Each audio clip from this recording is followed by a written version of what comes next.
Hola a todos, soy vuestro amigo Sean Hanor, y hoy os traigo un nuevo tutorial. En realidad es más bien un regalo entre comillas, y también una petición, de parte del usuario Australador. Él me solicitó una vez en noviembre si yo podría armar un vídeo explicando cómo hago mis historias comunes. Le había dado vuelta a eso hace meses, pero considerando que ahora me he adentrado un poco en el mundo del tutorial, supongo que no hay drama, así que durante un rato, seré vuestro profesor, y si hablan les pongo un parte hijos de parte 1.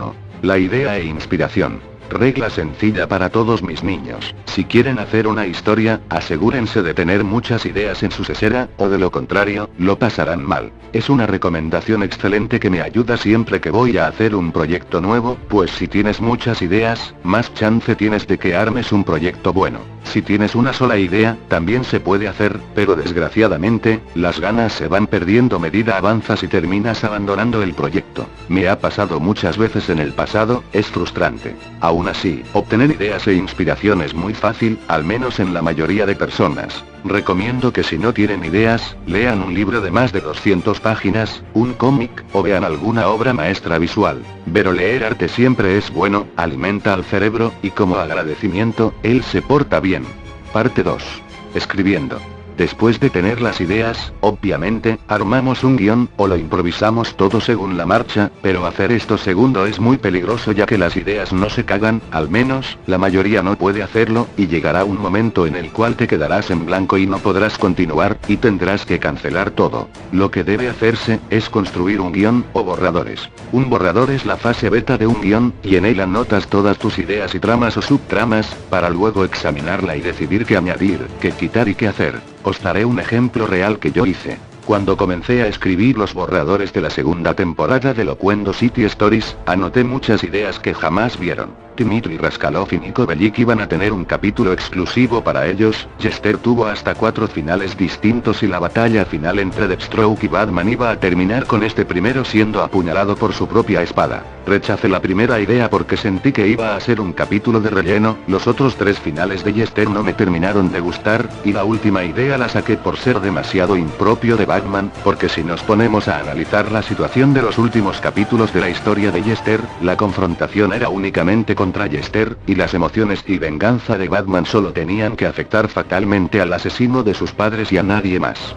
Es por eso que Batman salvó al Joker y a Harley Quinn de caer desde lo alto de las Torres Wayne, porque su lucha personal no era contra ellos, sino con Jad de Morty. El haber apuñalado a Deathstroke con su propia espada, no hubiese sido propio de él, al menos en estas circunstancias, aparte habría sido innecesario. Bueno, volviendo al asunto, una vez tienes las ideas y el borrador, comienzas a armar la historia, y por consecuente, el guión, que será directamente tu manual de instrucciones para hacer el proyecto. Ahora bien, existen 1001 formas de escribir un guión. Puedes hacerlo cinematográficamente, literal, a lo bruto, o cinematográficamente personalizado. Un guión suele ser el libreto que contiene todos los actos e historia, y que sirve a los actores y demás participantes de la producción como indicativo de qué hacer en cada momento. Sin embargo, hacerlo así no es necesario cuando solo eres una persona o dos, aparte que eso requiere mucho tiempo. Lo que yo hago es muy personalizado, simplemente anotando el título, los lugares y a veces clima de la zona, descripciones de escena y diálogos.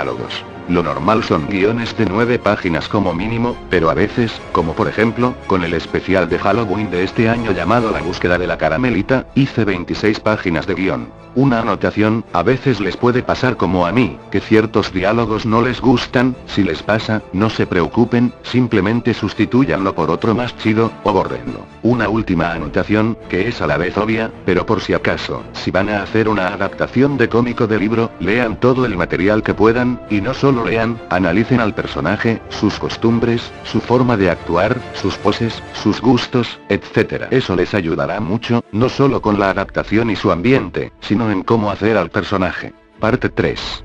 Creando. Existen muchos programas para editar vídeos. Windows Movie Maker, Sony Vegas, Magix Pro, After Effects. yo suelo usar siempre Sony Vegas Pro 11, aunque hay algunos loquenderos que usan After Effects, como los Valveros populares de moda, o el Magix Pro, que lo suelen usar algunos loquenderos que hacen vídeos de GTA San Andreas o GTA 4.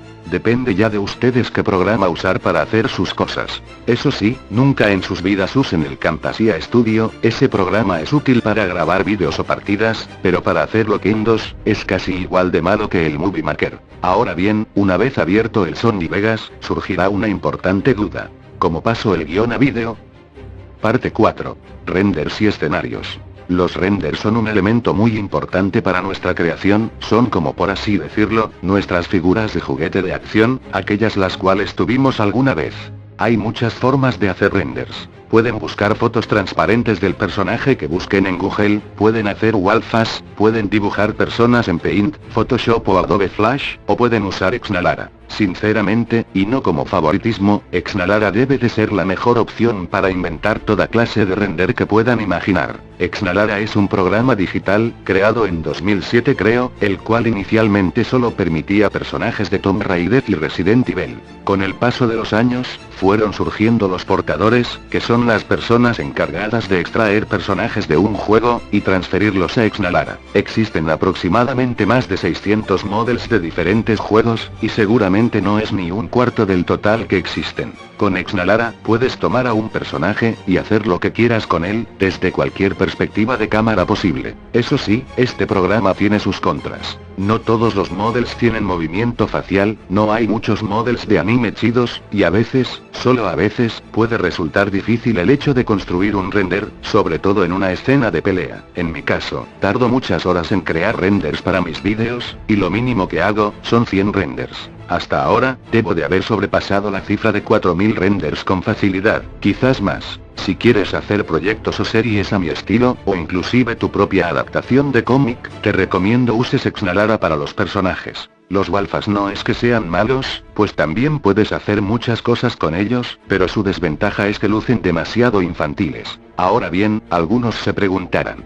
John, he notado que ciertos personajes de tus vídeos no están disponibles en DeviantArt u otro lugar, ¿cómo lo haces? Eso, amigos míos, se llama Mesmod, y es muy útil. Digamos que ningún Batman les gusta para Exnalara. Sin embargo, hay una capucha y un cuerpo que sí les gusta. ¿Cómo podría fusionarse? Haciendo Mesmod, pero eso es otra historia. Sin embargo, yo recomiendo primero tener los escenarios y luego hacer los renders. Los escenarios son, obviamente, el lugar en donde quieren que transcurra su vídeo. Hay varias opciones, como siempre. Pueden buscar fotos en Google o DeviantArt, o simplemente, irse a su Garry's Mod. Garry's Mod es una excelente herramienta para tomar fotos de paisajes para sus vídeos, ya sea una ciudad, un interior, un exterior, una montaña, un océano, etc. Sin embargo, hay desventajas varias. Si tu ordenador es lento, vas a sufrir mucho, y aparte está el hecho de que si tienes Garry's Mod, vas a tener que sacrificar muchos gigabytes de tu ordenador. Exnalara también tiene escenarios interesantes, pero no es tan chido como con Garry's Mod, aparte que este último tiene gran variedad de mapeados, así que seguro encuentran lo ideal para su vídeo.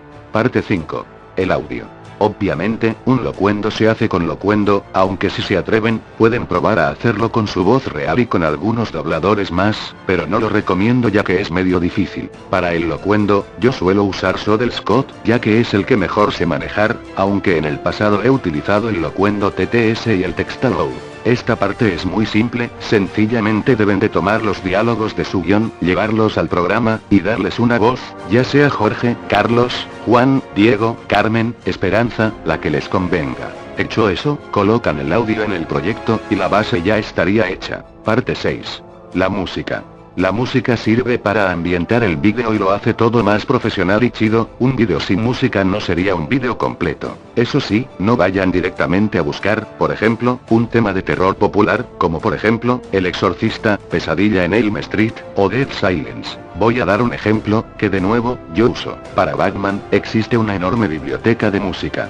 Danny Elfman, Hans Zimmer, Nick Arundel, Shirley Walker, Christopher Drake, etc. Yo suelo colocar música de las películas de Burton, la serie animada y los juegos de Arkham, y a veces, de las películas animadas de Batman. Rara vez uso música de Hans Zimmer para Loquendo City Stories, ya que personalmente, la música de Elfman es mejor que la que hizo Zimmer, aparte de tener ese ambiente que también caracteriza de Batman. Si van a usar música, recomiendo que busquen bandas sonoras de películas, de ser posible, colecciones expandidas, y bandas sonoras de videojuegos. No busquen temas en YouTube porque solo el 30% de las veces encontrarán lo que buscan. Una vez encontrada la música que buscan, pueden hacer dos cosas: meterla tal y como suena, personalizarle el tono, que sería hacer que la música suene como en las películas de España, que suena diferente si lo nota, o hacer un remix de temas, que es cuando mezclas dos o más temas. Si les preocupa el tema del copyright, no se alarmen, ya haré un tutorial sobre esto algún día, aunque agradecería que me lo recordasen por si acaso. Parte 7.